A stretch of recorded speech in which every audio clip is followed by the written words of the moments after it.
This is an investment. This isn't like, don't look at like the check you're right now. If you have no strategy, it's probably just a cost.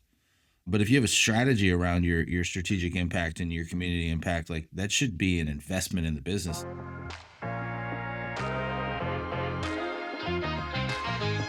Welcome to the official CultureCon Podcast, where we explore how work actually works. We're your hosts, Zach Blumenfeld and Nick Lombardino. Whether you're leading a team, shaping culture, or just passionate about making work more meaningful, you're in the right place. Each episode will bring you stories, insights, and bold ideas from people who are building better workplaces and better work experiences. The official CultureCon Podcast starts now. Nathan Stuck is an award-winning leader in the B Corp community and the founder of Profitable Purpose Consulting, a culture, impact, and B Corp consultancy. He founded and chairs B Local Georgia and serves on the board of B Academics, a nonprofit committed to research and experimental B Corp learning opportunities.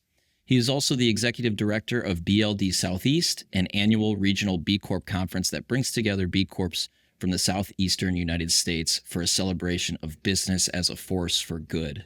Nathan teaches an MBA course on B Corps at the University of Georgia and is a regular speaker at conferences and on podcasts around the world, and hosts the Be the Change Georgia podcast. His first book, Happy Monday, Designing Your Dream Career, was released in 2022, and his TEDx talk was released in March of 2023. Nathan, welcome to the CultureCon Podcast. Excited to be here. I always hate hearing my intro read, but also you're like, there's a moment where you're like, this guy's crazy. Well, you're doing us a favor. You're our very first podcast guest for the launch of this podcast, and we just felt like you'd be the perfect initial conversation for us for a variety of reasons. One is just we've come to know you over the last few years, and you're so easy to talk to. I feel like your personality is just going to kind of help us iron out the kinks of our very first podcast. But maybe more importantly, I just think that you've been this force of inspiration among Zach and I and our broader community with the work that you're doing within the B Corp movement. And I know that your work transcends way more than just being the B Corp guy, but that's how we first met. The first question we had for you is, do you remember the very first meeting we had in person together? Oh, right. The first time we ever met. It's the most Nathan story ever. So I was sitting at a bar with my laptop. That's how all great stories start, though, right? Yep. Oh, I'm sorry, Mom. I've let you down. But yep, it was in the hotel in Madison, sitting there with my laptop having a drink. And I wrote my name and number on a napkin and I slid it across the bar and sat down. But no, see, in all seriousness, it was because you found out about our conference, correct me if I'm wrong, because of CultureCon had recently just gotten our B Corp certification. And then I think you were coming through Wisconsin for a B Corp related event and learned about our conference happening around that. Am I getting this correct? Is that how we first got connected? That's how I end up at a lot of B Corp things. I was on vacation and I found out Build New England was going to be in Manchester, New Hampshire. So I sent my wife back to the airport and went to a B Corp conference. Yeah, that's how a lot of things happen. Yeah, because I think I was going up to see Lisa. And I think originally, too, I was going to do a whole, like Tim Frick, Adrian Gershom, Be Local Illinois thing, and then go to Milwaukee. And so anyway, yeah, that's how a lot of my... Well, that and it's really random. I'll go places and people will like throw a happy hour because I'm there. Like Boise, Idaho, Russ Stoddard to organize the happy hour. I've been to a happy hour in Berlin with the German B Corps. Yeah, worldwide. Yeah. So I make this. I have to get on the horn too because I'm going to Germany in October again. Like, hey, let's run that back. You're doing it right, man. You're doing it right. So tell it for the listeners that maybe aren't familiar with the B Corp movement. Can you help kind of orient them to what that is, and then maybe give us just kind of like how you found yourself in this space? B Corp's art of business, what LEED is to a building. So if you know what LEED certification is an outside third party nonprofit, oversees the accreditation, and it's, I will say there's not a lot of gray. You either get it or you do not. B Corp's very similar. You take an assessment, you get to 80 points. That's all changing. let me get on that soapbox rant. That's all changing soon, but as of right now, you get to 80 points, and then you go through 2 rounds of review with B Lab where they basically kind of ask you to prove it. And if you don't, I always tell clients this: if you don't have the data, you don't do it, which can be difficult sometimes for businesses where they've been doing good and it's like we haven't been tracking it. But that's also an opportunity, though, then for me to consult on some other things like impact storytelling and employee recruitment retention. Like, you're not even leveraging the good you do to like build employee, like, I won't even call it morale, but affinity. Let alone you're not using it to develop, new business and new clients and new customers and bring it back to your brand. So I think there's, through the B Corp thing, I think, and it's something we need to get better at as a community too, because I don't want to say we're not good at bragging about ourselves, but I think a lot of B Corps, we just do good because it's the right thing to do. And you're like, and I'm always brought back to a quote I heard about Interface and the original founder of Interface, Ray Anderson, who's got an institute named after him at Georgia Tech. And I was talking to somebody that worked with him, and he went on this kind of like epiphany journey, whatever, realizing how horrible what he made was for the environment. And so he started embedding all the sustainability. And if you were on a Delta flight and you watched Beyond Zero, this is the documentary I'm referencing, but one of his close companions at the time told me that he also looked at it. He goes, we're going to crush those guys up in Dalton where all the carpet's made. So, like the competitive advantage that comes with this, I think is something we probably need to be talking a lot more about, because we don't do a great job of there's an art to bragging about yourself. And most, I think, traditional marketing teams don't necessarily know what to do with impact and how to talk about it and how to make it not seem self-serving. But in reality, if we can use that to differentiate our brands, we're going to hire the best talent. We're going to retain the best talent. We're going to sell more products, and selling more products and growing our revenue is okay. It means we can reinvest that into more impact, into higher wages, into bonus pools, into all these things.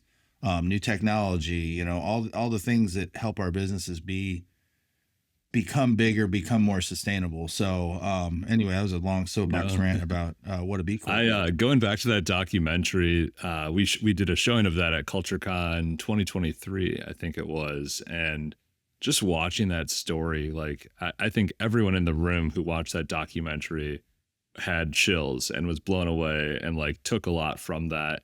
And I think it goes to show, like, profit is one thing, but there's something to be said about doing the right thing, whether it's for your community, for the environment. And that company just had a total transformation, and it set them up for success and made it even a better organization from that. Dude, that was the word, Zach. Transformation is like, I definitely fall victim to throwing the word culture transformation out all the time, and probably don't have a very clear understanding of what that means at scale. And that documentary was one of the best illustrations of a true culture transformation for something, to your point, Nathan, that was like truly buying into a purpose bigger than yourself. And this reinvention of this sustainability model that was going to drive their business was really a reinvention of like how we manufacture products, how we hire to this company, how we train, how we market, how we have leadership in the company. And that was the first kind of peek under the hood for me, where I was like, oh, that's what transformation means. That was like, what was it? It took them how many years, Nathan, before they got to regenerative? I don't remember the exact number of years, but yeah. But we're talking decades, right? But the coolest part about it is, though, that it's like, and I teach an MBA level class on B Corps, like in sustainable business, whatever you want to call it. Like, at the end of the day, too, though, like, a lot of these things are good for your bottom line. And so I think we have to shift this like paradigm or this like mindset that like sustainability is like automatically an L on the P&L, or building a strong culture, spending the money on doing little fun things in the office, or it's an investment in the P side of your P&L. It isn't this is a like community impact. I say it all the time, like volunteerism and these types of things. Like, this is an investment. This isn't like, don't look at like the check you're right now. If you have no strategy, it's probably just a cost. But if you have a strategy around your strategic impact and your community impact, like that should be an investment in the business. And so I think too, like he was kind of making that argument very early on, long before most of us had. And I think that that is something that, like, if we're going to win this battle in the war to like reimagine capitalism to not be extractive and, can I swear, Oh, yeah. shitty? Oh, yeah. I always love listening to myself on podcasts and you're the Yeah. but if we're gonna do this, if we're gonna reimagine capitalism, then like we have to build successful, strong companies. You know, even in the, you know, in the small, micro, whatever the categories B Lab uses, like we have to be sustainable. We have to be successful. We have to be profitable. We have to be able to pay top talent and keep them, and not be like, well, it's a B Corp, so you're going to make about 60% of what your fair market wage should be, even though it might be a living wage, but still they could go out to like that some other company and make 2x. Then we have to figure out how to do that. And if we can do that, the demand curve shifts. If we show that this is a very a more profitable model or a more sustainable model, I think maybe we could see a return to the long-term thinking that we used to get out of business, like pre-Milton Friedman, pre-1970, than we are getting right now, where we just kind of like it's quarterly versus like, let's have some long-term strategy here, which a lot of the stuff we're talking about is. Yeah. We have to shift the demand curve. We have to. And then that's why I always say, like, you have to use the word capitalism, because we have supply and demand curves, and if you shift those, the business world follows.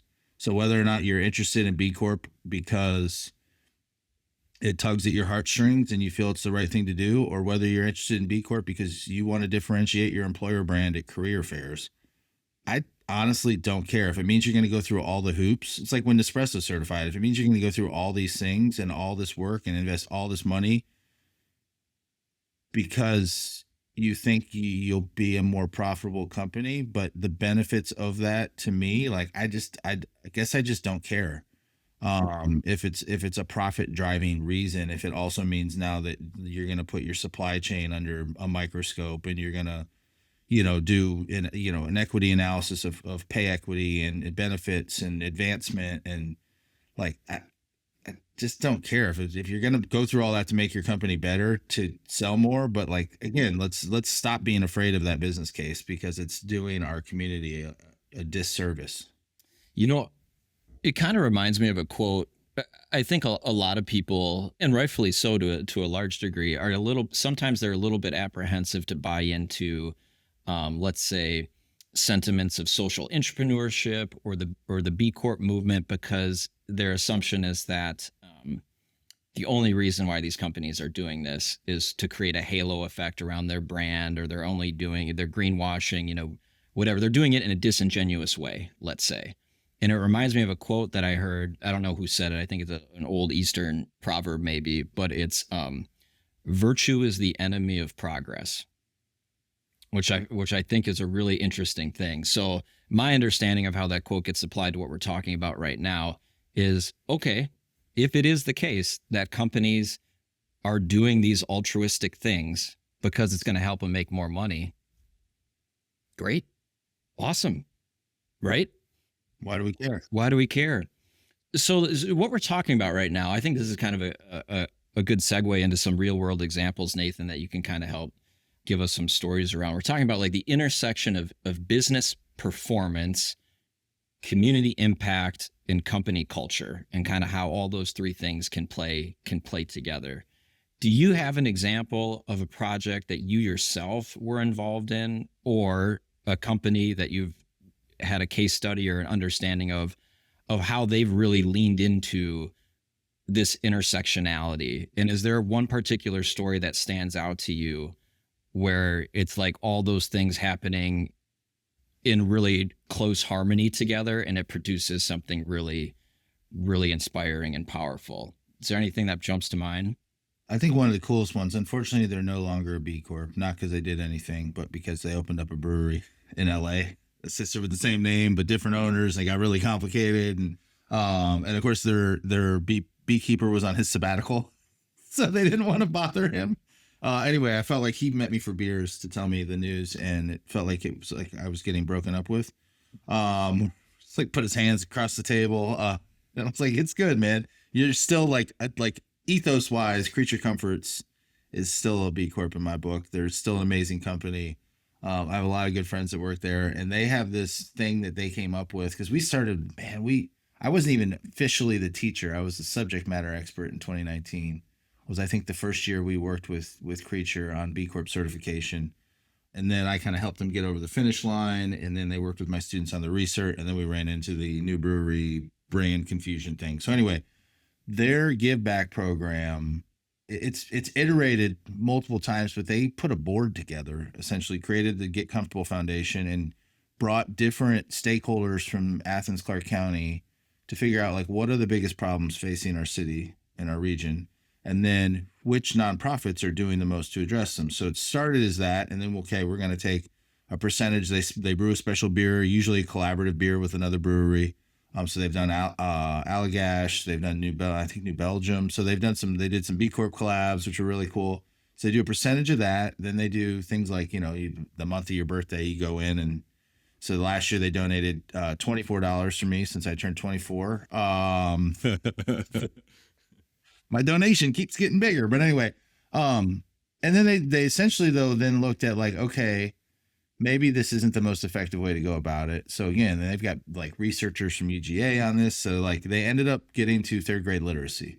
If you look at all the things affecting us, it's incarceration, it's homelessness, it's people below the poverty line. Like we're one of the poorest counties, which you wouldn't think that if you drove by our university in the state of Georgia. So they came up with this new thing. They partnered with Books for Keeps, and they started with 2 third grade classes at 2 separate elementary schools, but they were smart enough with UGA to get control groups, reading test scores before and after. So they're really like looking at outcomes and not just outputs. And they've put all their energy into this, but for their team, it's given them an easy volunteer opportunity. So the team then can sign up basically and go volunteer with Books for Keeps and these students and basically read them books. And they're even tracking how many books were read. Wow. How many hours were spent with these children. Like it's a really robust thing, but it gives the team a sense of purpose, sense of belonging, a sense of doing something more. But then I also look at it from like some of the performative stuff we do, like, which don't get me wrong. I mean, I pick up trash all the time. I wouldn't call that performative, but like from an outcome driven, like moonshot, at least for our county, then they've expanded. I think this last year was like 4 third grade classes. So they're kind of building off the pilot now, but in 10 years, we're going to know what happened to these kids. And did they graduate high school? Did they go to college? Did they go to technical school? What did they do? What careers did they start?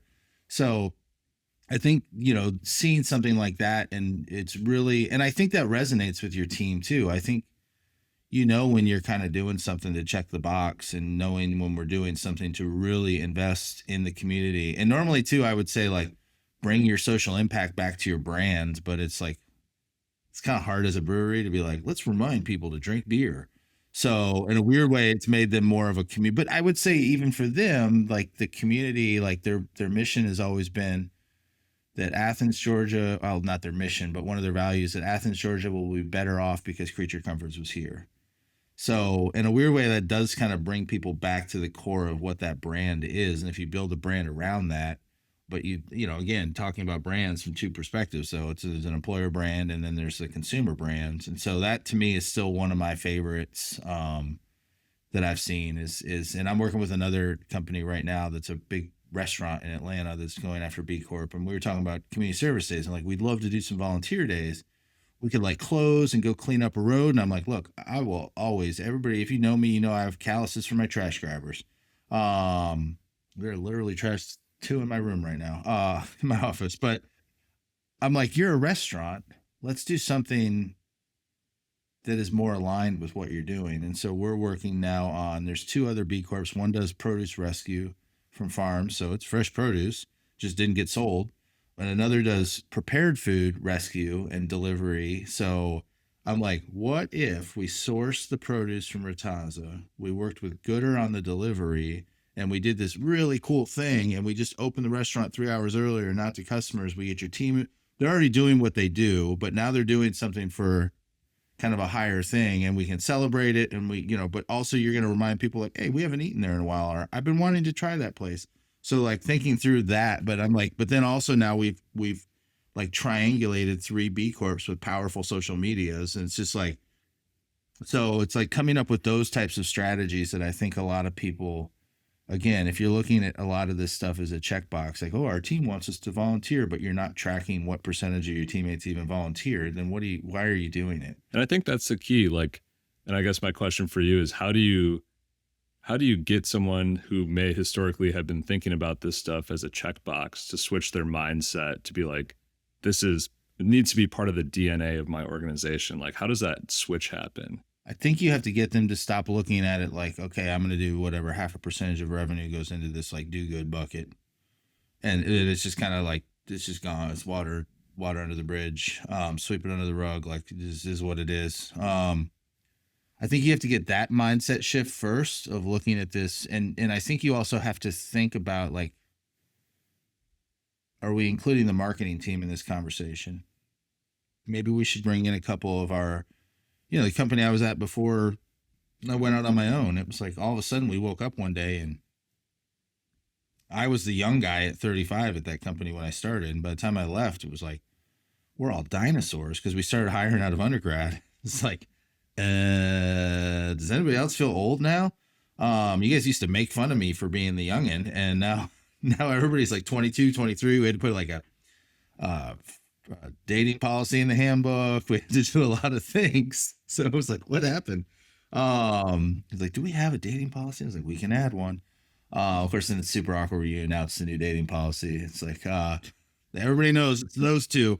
But anyway, it was super interesting to like think about how you get that shift out of like looking at these things. Because even with the marketing team there, sometimes it would be like, well, can we make this article more about us?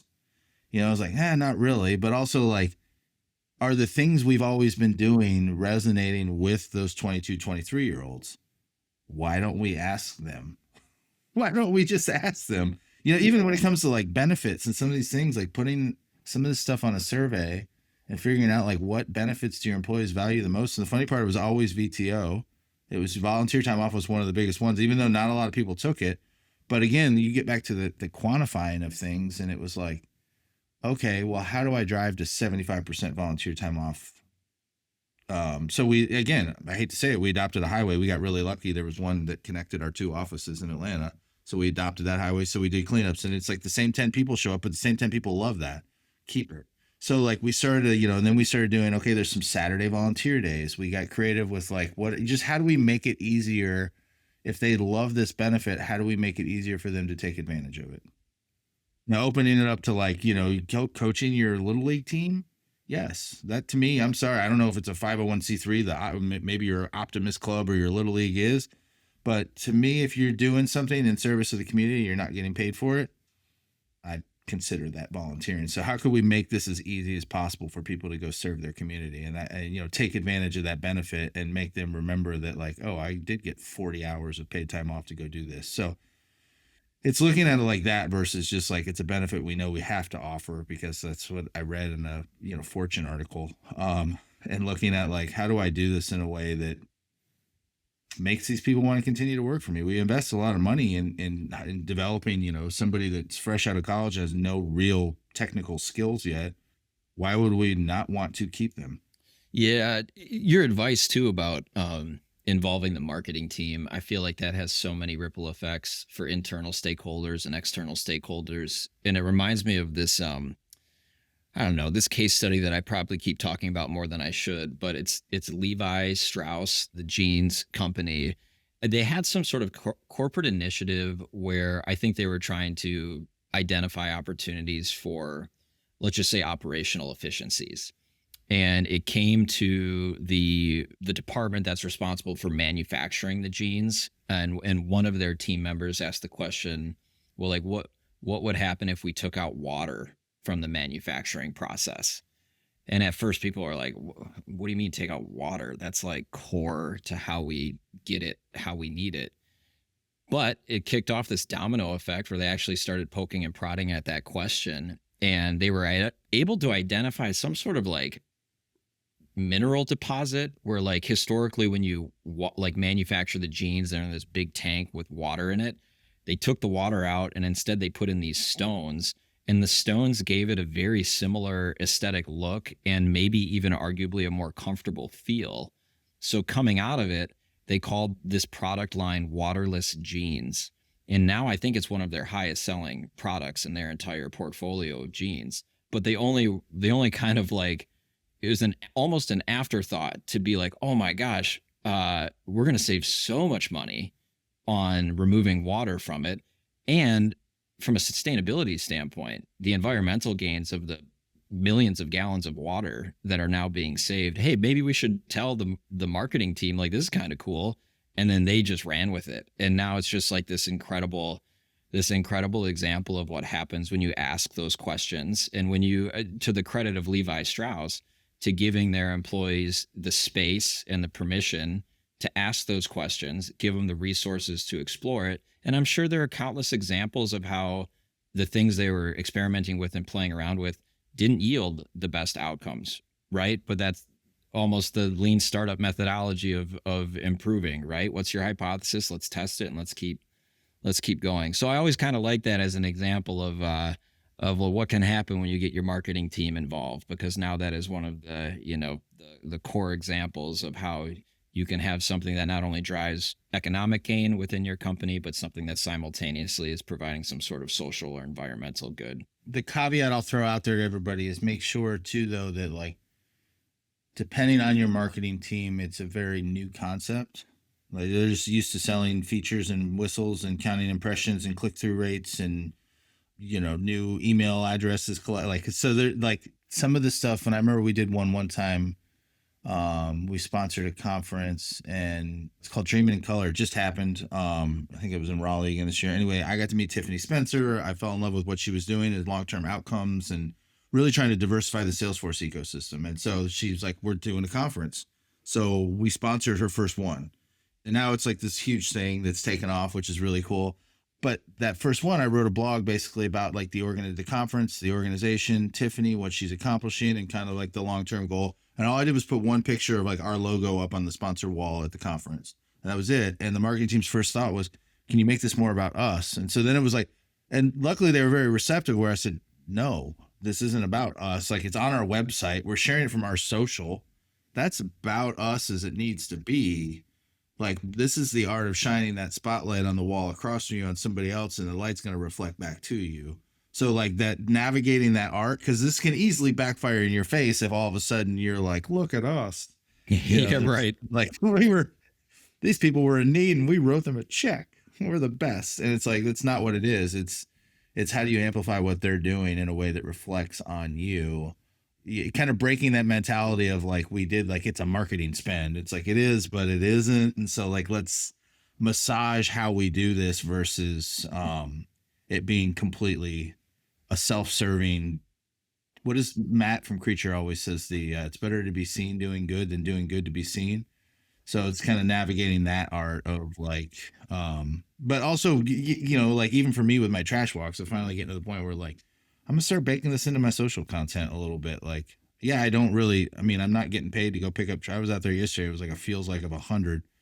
And, but one of my clients saw me. So I posted on LinkedIn. She's like, I thought I saw crazy Nathan walking down Hawthorne. Crazy Nathan. I love that. So like, but it takes a little bit to like get comfortable with wanting to talk about like, oh, I do this good thing. And then this year I even tied it back into the brand where I created my new client, like give back strategy, like 10 bags for every new client. Like, bro, I'm going to blow by 10 bags per client. But and then like there's some weekends where I get carried away. I'm like, thanks, Brighter Investing. I got 23 bags of trash for you. Dang. Oh, that's amazing. So as we wrap up here, Nathan, you're going to be the first person we ask this question to, and we want it to kind of be our anchoring reflection question for interviews to come. But sit back. Yeah, sit back. Who is somebody, past or present, that you'd either want to give a shout out to right now, or just somebody that you feel left a lasting impression on you that has somehow shaped your life path, whether it's been professionally or personally?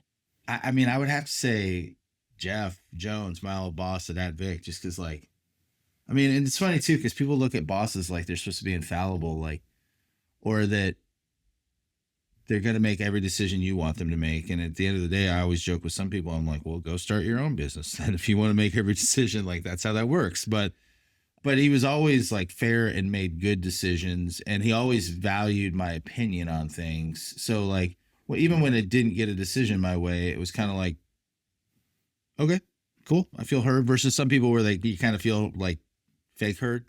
Oh my God, you're the most important person sitting across from me, and I'm never going to follow up on this. So, but I mean, also though, Jeff just like gave me all the opportunity in the world to do, like we met when I was a student, which I skipped this story earlier because we went down a different rabbit hole, but like how to get in the B Corp community was a consulting project when I was an MBA candidate at UGA, and I'm in my mid 30s, early 30s, I guess at the time. And, completely career pivoting, had gotten like laid off twice in a year, and like it was like driving. And the year before grad school, I was the first Uber driver in Athens. I was doing like $8 an hour setup shifts at the Classic Center and picking up like bartending shifts, a little rolling bar cart. I'm like, well, what do you have? It's on the cart, dude. It's on the cart. Why are you asking? So I was doing that, and so like any experiential opportunity I got, I took. And so I knew I didn't want to, like, I'd already done 5 years in enterprise. I'd done, so I'd done like the kind of corporate thing. And I remember I worked on that project and the semester ended, and I was like, what are you going to do with this project? He's like, honestly, we're growing, so it's going to die on the vine, most likely. Like, I don't have time to keep going. I was like, well, can we keep working on it in the fall when we get back from our summer internships? And he's like, sure. No money, no class credit, no nothing. And by December of that semester, now I was at their holiday party. And I remember Jeff making a joke about courting me. And I'm like, bro, you do Salesforce. Like, I don't know. Like, I'm lucky to log into my email. And he's like, well, what do you want to do? I was like, so he walks me over. I said marketing. He walks me over to the marketing director. Here's this Nathan. We want to hire him. He wants to do marketing. And sure enough, here I am trying to pivot out of operations into marketing. And I start doing operations and financial operations, like some stuff where I was like definitely the unbillable resource at a consulting company. But I got to do all the B Corp things. And so I finished the certification. And I went to Amsterdam, then I went to Champions Retreat in September, and I got back and I launched Be Local Georgia. I launched the B Culture Call, which is now the Talent and Culture Collective. That's an official like B Lab network that I'm somehow still running, both of those.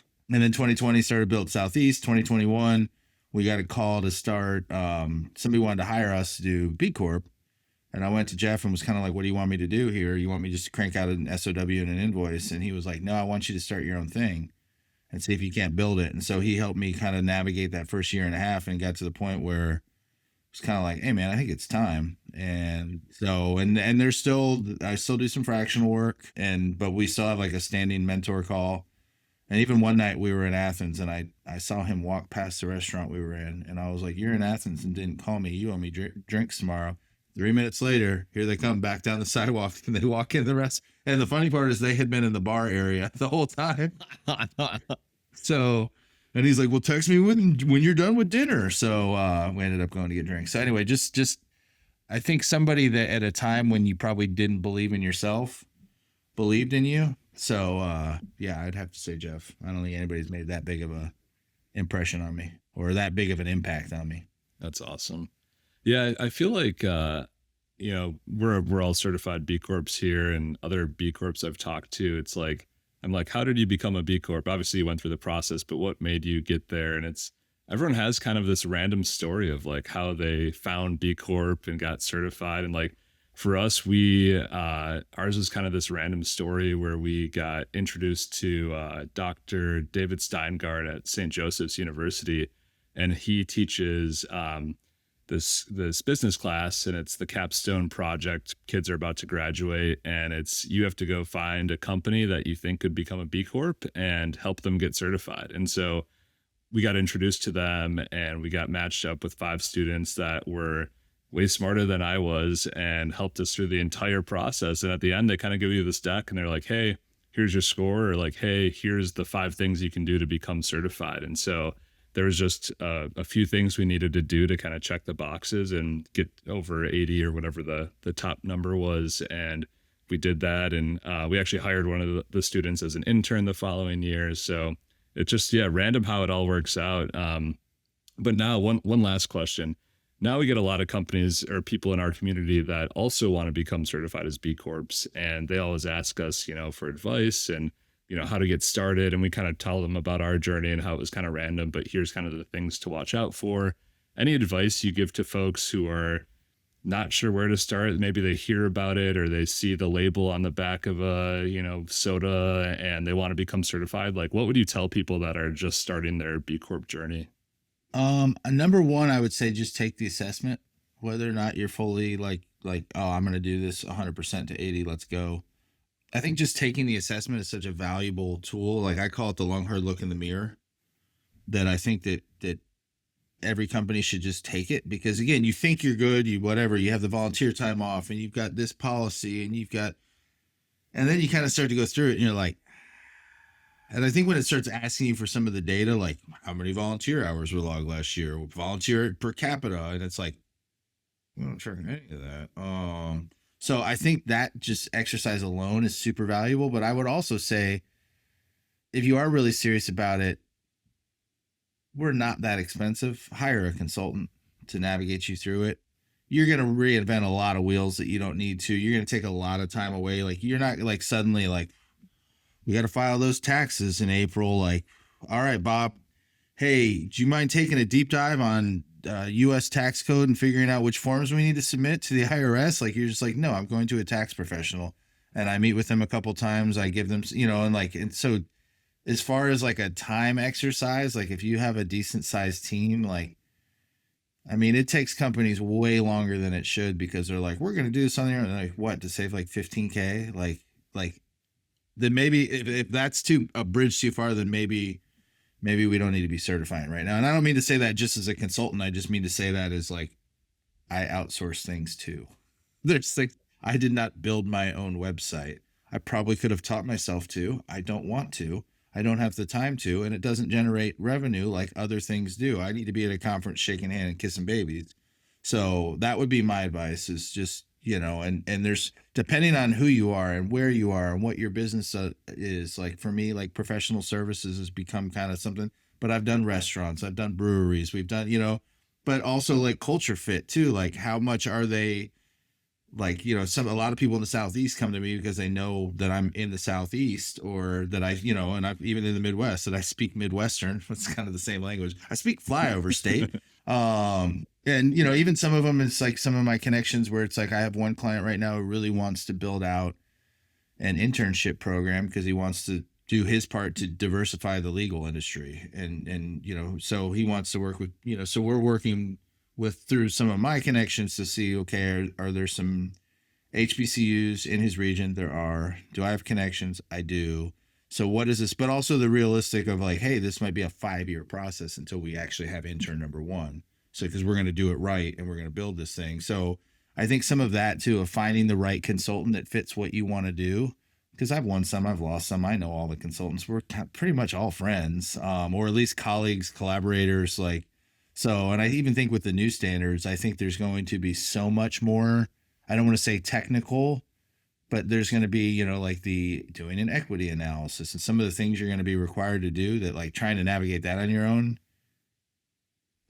Even as consultants, I think you're seeing a lot of us figuring out how to collaborate together. That's cool. And how to, like I'm going to need the environmental expert. I'm going to need the woman that can do the equity analysis. I'm going to need like all these different pieces to be able. So I think you're going to see more of that, but I think it's also going to make it harder and harder to really do it on your own with the new standard. So anyway, that would be my advice. Don't be afraid of it too. But again, even if you just take it just for the sake of taking it, just because you want to make one improvement this year, or find those, the student groups that, like, hey, we just really want to focus on our impact strategy and storytelling. Cool. I got marketing MBAs. Let's go. So yeah, those types of things. I think that just realizing that it isn't the easiest thing in the world to do, but it's totally worth it. And also consultant's going to help you really implement the things correctly. And not just like, if you're doing really good, I can probably help you check the boxes, but are you actually making your company better? Or did you just add a bunch of policies to the handbook and come up with a new volunteer program? Like, are you really doing it to maximize that time and whatever, non-monetary dollar costs it is associated with an employee's time? Let's do it and do it right. Totally. Yeah. I think it is a very complex process. And I don't think we would have gone through the whole thing if we didn't have the student group, which basically acted as consultants. But I think that the first step is take the assessment, because that gives you that good benchmark. And it could be like a 3-year thing to get certified. You may need to switch some core processes of like the DNA of your business. But yeah, I think also starting kind of like you mentioned with the why, like why do I want to become a certified B Corp? And if it is to check some boxes and throw a cool thing on my website or back my packaging, it's probably not a good fit. But if you actually want to do good and change your business, it's a process, but it's 100% worth it. Those are the ones that usually are only certified for like 2 or 3 years, and they like just expecting that your phone's going to ring off the hook when you add that logo to your website. It's like, no, it's a community of people that you get to know and you build relationships with, and we make referrals, but it is kind of looking at it as a longer term investment than, and I mean, CPG may be different. CPG, you know, like you slap that logo on the back, you probably are going to boost your sales, but professional services firms and things like that, like if it is strictly that, like if you need to know exactly 9% ROI or something like that, like it might not be for you. Yeah. Well, that's how we met you. This is the full circle moment, man. It was through the community is how we first got connected. And yeah, it's just been certainly a giver's gain ethos to that entire B Corp community. And we're forever grateful for that support and for having met you so many years ago. And again, thanks so much for being our first guest on the podcast. And I'm sure we'll see you at a conference or a bar at some point here in the near future. Hopefully we'll be looking for that red sport coat. That's right. But Nathan, thanks for being such a great friend and supporter of the work we're doing. And again, we're just so inspired, and you give us so much altruistic fuel. So thanks for being such a great leader and inspiration to so many of us, man. Keep up the great work. Yeah, appreciate it. Thanks for having me on. Glad to be number one. Just like all the Georgia Bulldogs gear in my back. There it is. We were waiting. Cue it. Thanks, brother. We'll talk to you soon. That's a wrap on this episode of the official CultureCon podcast. If you got something out of it, share it with a friend, teammate, or fellow culture geek. And don't forget to hit subscribe so you never miss an episode. Until next time.